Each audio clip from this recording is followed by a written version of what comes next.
गुजरातमध्ये जन्मलेला औरंगजेब,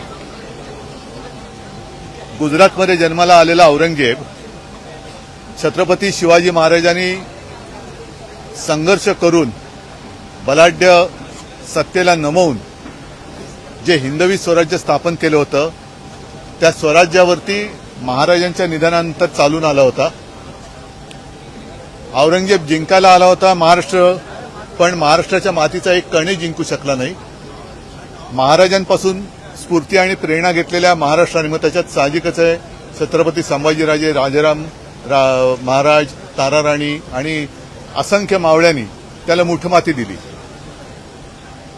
थोडक्यात काय की महाराष्ट्र जिंकायला आलेला औरंगजेब, गुजरातमध्ये जन्मलेला औरंगजेब महाराष्ट्र जिंकायला आला होता. महाराष्ट्रातली माती तो जिंकू शकला नाही, मातीचा कण जिंकू शकला नाही, पण महाराष्ट्राने त्याला मुठमाती दिली. अशा औरंगजेबाचं समर्थन कोणीही शिवप्रेमी करणार नाही. त्याच्यामुळे जर कोणी त्यांचं थडगं उकरण्याची भाषा करत असेल तर नुसती भाषा किंवा आंदोलन करण्यापेक्षा डबल इंजिन सरकार जे आहे ते नुसतं वाफा सोडतंय का? कारण मुख्यमंत्र्यांनी ही कबर उखडण्यामध्ये असमर्थता दाखवलेली आहे आणि त्याला केंद्राचं संरक्षण आहे. म्हणजे केंद्र सरकार औरंगजेबाच्या थडग्याला संरक्षण देणार असेल तर मग केंद्र सरकारला विचारलं पाहिजे किंवा भारतीय जनता पक्षाला आम्ही विचारतोय, तो औरंगजेब तुमचा कोण लागतो? आणि दुसरी गोष्ट अशी की औरंगजेब असो, अफजल खान असो, ही छत्रपती शिवाजी महाराजांच्या पराक्रमाचे पुरावे आहेत. ते जर यांना वाटत असेल नष्ट करायचं तर आंदोलन काय करताय? तुम्ही सरकारकडे जा, मोदींकडे जा आणि मोदींना म्हणा की गुजरातमध्ये जन्माला आलेला औरंगजेब जो महाराष्ट्राने त्याला मुठमाती दिली ती कबर तुम्ही उद्ध्वस्त करा. आणि तो जेव्हा सोहळा कराल तेव्हा चंद्राबाबू आणि नितीश कुमारला प्रमुख पाहुणे म्हणून बोलवा. आहे सोपा विषय आहे, त्याच्यात दंगल करायचं कारण काय?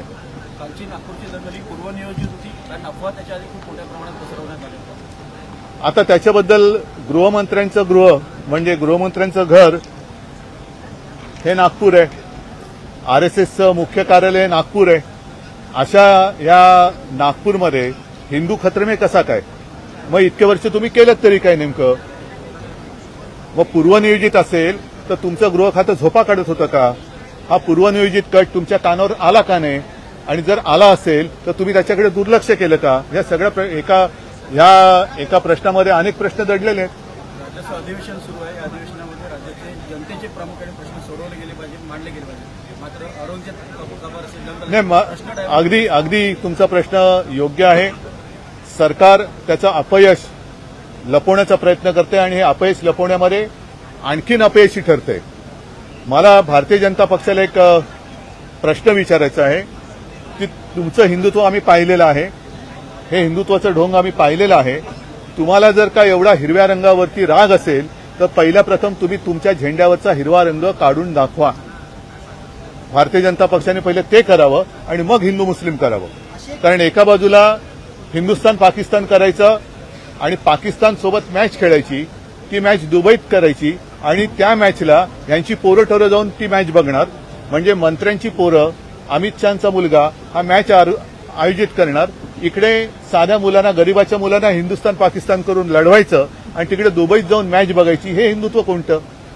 बांगलादेशमध्ये हिंदूंवरती अत्याचार होत आहेत ही माहिती आल्यानंतर एक तर तुम्ही त्या शेख हसीनांना इकडे सहारा दिला, त्या नक्की कुठे कल्पना नाही, पण त्याच बांगलादेशबरोबर क्रिकेट मॅच खेळायची. म्हणजे सर्वसामान्यांच्या घराची होळी करायची आणि त्याच्यावर तुम्ही राजकारणाची पोळी भाजायची. हे अत्यंत घृणास्पद राजकारण आहे. अशा घटनांना चिथावणीखोर वक्तव्य जबाबदार आहेत का? कारण अबू आझमी असतील किंवा नितेश राणे असतील अधिवेशन काळ नाही, यांची मिलीभगत आहे, यांची सगळी मिलीभगत आहे. यांच्याकडे कोणते मुद्दे राहिलेले नाहीत. परत एकदा सांगतो, औरंगजेबाचं समर्थन कोणी शिवप्रेमी करणार नाही, आम्ही पण करत नाही, करूच शकत नाही. पण हा विषय काढण्यापूर्वी ज्या हतबलतेने आज मुख्यमंत्री म्हणालेत की त्या कबरीचं आम्हाला रक्षण करावं लागतंय, जा ना मोदींकडे जा आणि तुम्ही ते रक्षण तुम्ही करताय हे सांगितलं, त्याच्याबद्दल मी मुख्यमंत्र्यांना धन्यवाद देतो. मग औरंगजेब तुमचा लागतो कोण हे उत्तरही मुख्यमंत्र्यांनी द्यावं.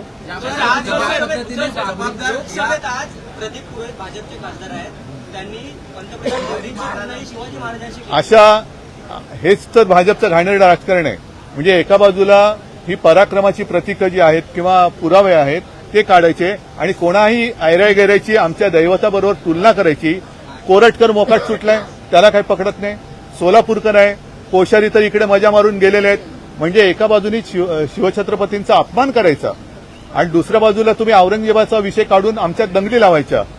असा म्हणजे खरोखर कर्तृत्वहीन माणसाची छत्रपती शिवाजी महाराजांबरोबर तुलना करणाऱ्याला एकाला तरी भर चौकात फटकावला ना तर पुढे प्रकार होणार नाही. पायऱ्यांवर आंदोलन केलं. जो पक्ष सत्तेत आहे त्या पक्षाचा उपमुख्यमंत्री आहे. अशा वेळेला औरंगजेबची कब्र काढा म्हणून आंदोलन करतात पायऱ्यांवर. म्हणजे हे अपयशी सरकार आहे, फसवेगिरी करून सत्तेवर आलेला आहे. आणि तो जो प्रश्न तुम्ही विचारलात की यांच्या सगळ्या फसव्या योजना ज्या थापा यांनी मारल्या होत्या निवडणुकांमध्ये, लाडकी बहीण असेल, लाडका भाऊ असेल, शेतकऱ्यांची कर्जमुक्ती असेल, बऱ्याचशा गोष्टी. आता मी बसलो होतो त्या शाळेचं अनुदान, म्हणजे शेतकरी आत्महत्या करतायत, त्या नागरीने आत्महत्या केली.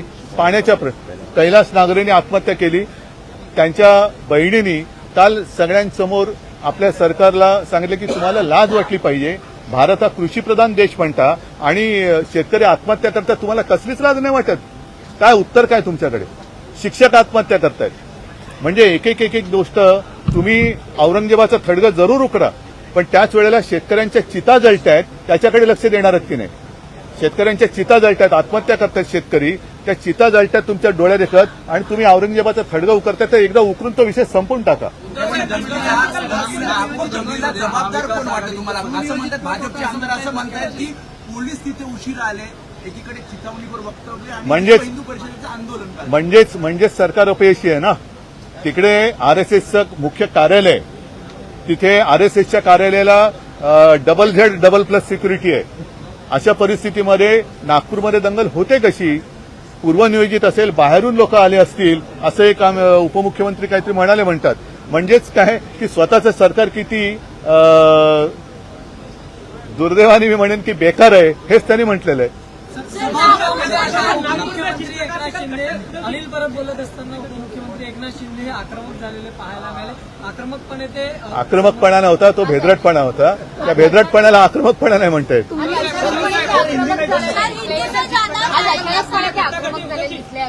अहो, त्याला आक्रमकता म्हणत नाही हो, त्याला भेदरटपणा म्हणतात. तुम्ही आमच्या भगव्याला कलंक लावण्याचा प्रयत्न केला. शिवसेनेचा भगवा जो शिवछत्रपतींचा भगवा आहे त्याला कलंक लावण्याचा प्रयत्न केला आणि तुम्ही आम्हाला हिंदुत्व शिकवता. तुमच्या झेंड्यावरचा पहिला हिरवा काढा. ठीक आहे.